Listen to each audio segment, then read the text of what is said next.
Roma 7:21-25. Natagpuan ko ang isang kautusan na kung ibig kong gumawa ng mabuti, ang kasamaan ay malapit.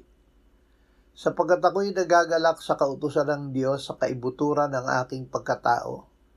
Subalit nakikita ko ang kakaibang kautusan sa aking mga bahagi na nakikipagbaka laban sa kautusan ng aking pag-iisip, at ako'y binibihag sa ilalim ng kautusan ng kasalanan na nasa bahagi ng aking katawan.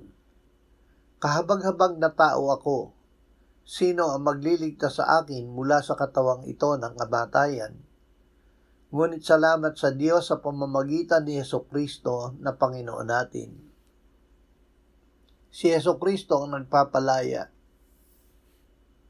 Mayroong digmaan sa loob natin.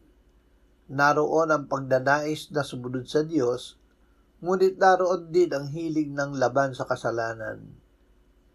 Ang mabuti na ibig natin gawin ay hindi natin nagagawa, at ang masama na ayaw natin gawin ang ating ginagawa.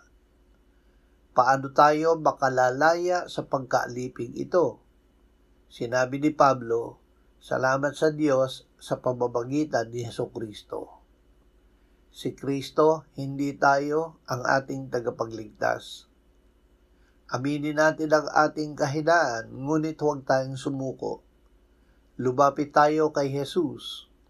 Siya ang nagbibigay ng tagumpay na magawa natin ang mabuti na kalugod-lugod sa Diyos.